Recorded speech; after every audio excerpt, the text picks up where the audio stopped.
Hello, everybody. GWS here, and it is time to dig into some more secular bullshit.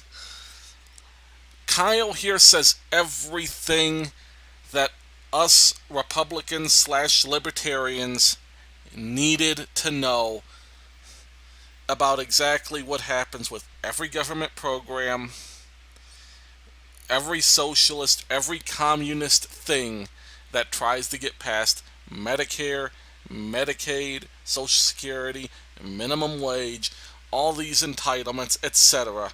You're going to hear it right here. Let's listen, and then I'll give you the commentary. But then there's another aspect to this too. The fact that the number one thing that people said they want Trump to go after is healthcare, that further, in my mind, leads me to the conclusion that the Democrats had to do single payer. Because anything short of single payer, and it looks like it was destined to crumble. I mean, they tried to repeal Obamacare 60 times, the Republicans did. The Democrats were able to block it because they had the numbers to block it. When you have a Republican House, a Republican Senate, and a Republican President, Obamacare is just on the chopping block, bitch.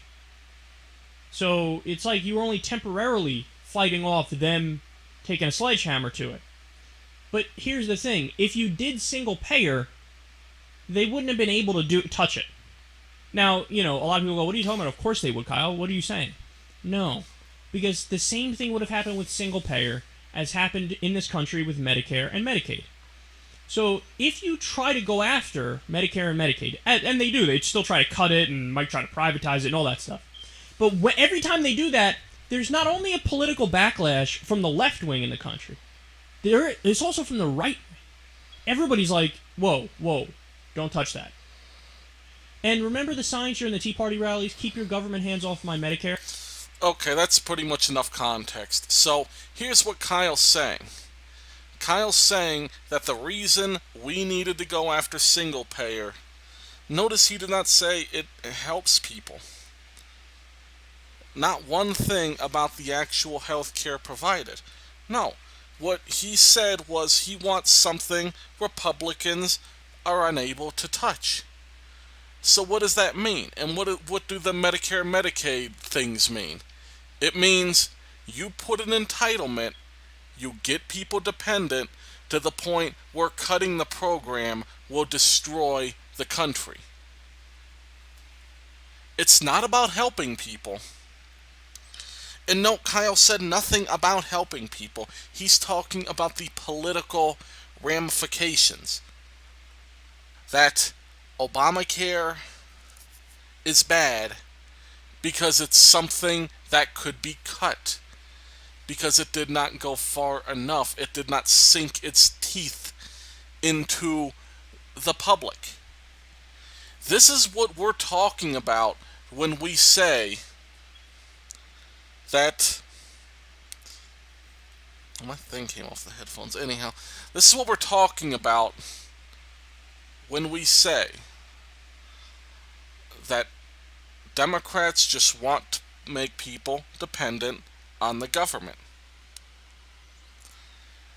And this is what we mean, because yes, it is true. Once you have entitlements like that, they are very difficult to impossible to repeal in their entirety, because doing so, it's not easy for people to switch to private options, because the public options remove those private options. And so you force people into a system where it's impossible to get out of. And this is what Kyle's talking about. Putting in a system that cannot be repealed. Right now with Obamacare, our health care is damaged. Perhaps it's even unable to be repaired. Irreparable, if that's even a word. If it isn't, I just made it up. Congratulations, me. So it's to the point where it may be impossible to repair our insurance system. And it could be true that we may have to go to single payer. I don't know. But Obamacare itself, we can trash. barely, just barely, we can trash it. Because what's going to happen is people with low incomes, yes, they may have to pay more, but the inflation's going to go down. And so slowly but surely, it's going to help overall. But yes, it may hurt a few. Obamacare does not help many people, first of all. It only helps if you get the subsidy, and the subsidy it puts your cost below where the insane inflation already had it, which is very, very few people. Very few people. And those few people that it helps, the amount of help is negligible. And the fact is that their deductibles are so high, they're not going to be able to go to a doctor anyhow without the same kinds of medical costs that would put anybody else on the verge of bankruptcy or having to pay for years to decades pay off their medical bills. So, this is what liberalism is.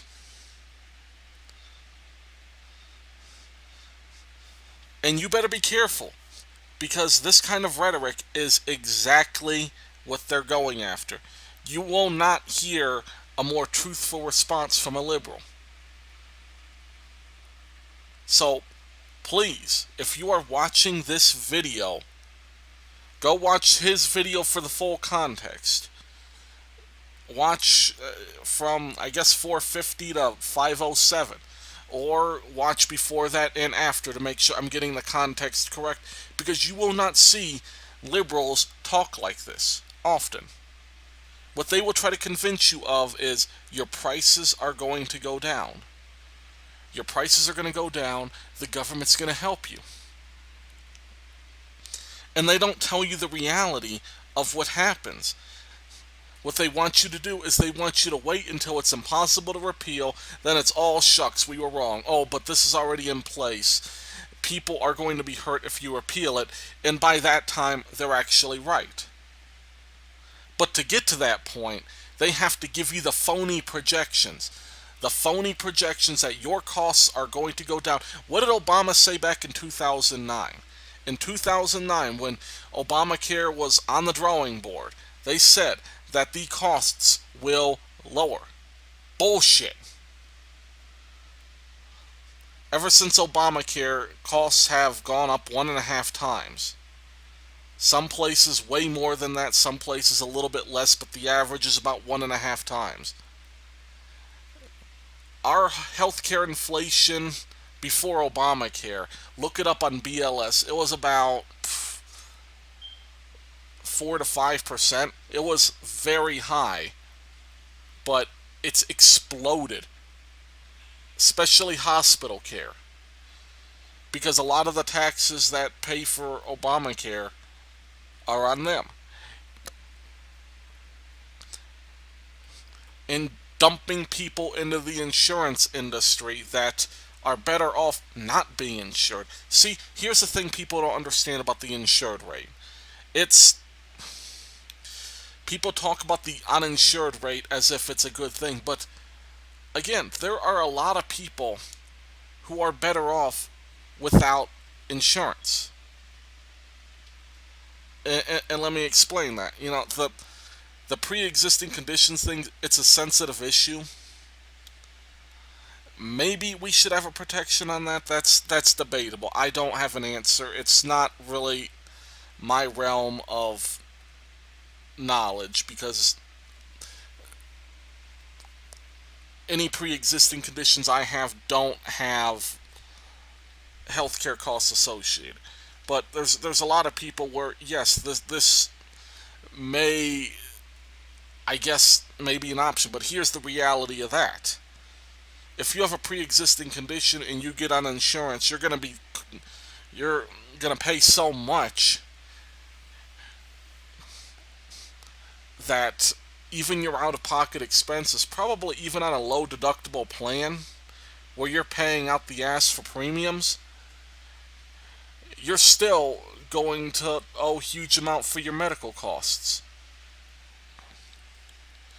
So again, there are people who are better off uninsured. And this is the thing people have to realize in this country. And I guess I have to be the one to say this because I don't see this anywhere else. Is I'm going to tell you a dirty little secret about the insurance industry. They don't want you to know it. And you're not going to like it, but here's the fact about insurance. Insurance is for people who are not smart enough to manage their own money. And let me explain this. And it may not exactly be that, but this is who they target. And let me explain. You would save more money by taking your premium perhaps a little bit extra, maybe your healthcare premium plus 10%, and throwing it in a savings account. You're going to pay less than you will with an insurance company. And that's just a fact, because insurance companies, they are for profit. You know what that means, right? That means they're making more off of you than you're making off of them. What that means is that you're not going to profit off of the insurance. Insurance is not so that you pay less. Insurance is so that you don't pay bulk sums. You are willing to sacrifice a greater sum in the shorter term over a monthly interval than you will having to pay a $10,000 bill all at once. So this is what it is. So that's why you are better off, especially if you have a pre-existing condition. And even if they have to accept people on pre-existing conditions, that does not mean that insurance is the best option. You are better off, again, because your costs aren't going to change if you put your money into a savings account. You don't get charged more at a hospital whether or not you have a pre-existing condition, but you will get charged more for your insurance. And so when you see this uninsured rate, again, don't take it seriously. Don't take for granted that insurance is the best option. For some people it is. If you're healthy and you can pay a low amount and have peace of mind and it doesn't impact your budget, yes, insurance probably is the better option, as opposed to having to keep track of a savings account and keep doing business with a bank. If you'd rather do business with an insurance company, that's fine, but that person's going to pay the exact same amount if you are unhealthy, if you have a pre-existing condition, if you have anything else. So it's not always the best option. But again, it's like I said, we may be at a point, because of the damage Obamacare has done, because of all the Medicare, Medicaid, all the confusion. I deal with the damn confusion all the time. I don't even know what I have. But we may almost have to go to a single payer. And I really hate to say that, because I am vehemently against single payer. But Obamacare might have done that damage, but I'm hoping not. But the point that I'm saying is, without going off on too much of a tangent, this is what liberals want. They want the system to fail. They want the healthcare system to fail, the private system. They want to bleed it to death and shut it down so that they could get more government mandates, which means more power for the bureaucracy and more power to those who praise the bureaucracy, who speak for the bureaucracy. And you got to be careful what you vote for, and you got to be careful, again, what you consider good. Because they're trying to fool you, rip you off with phony projections to get their teeth into the system so that it cannot be repealed. Not because it doesn't help, not having to do anything with help, but for political reasons, and you heard it from Kyle himself. Thanks for listening, guys. Like, subscribe, comment if you like the content, and as always, God bless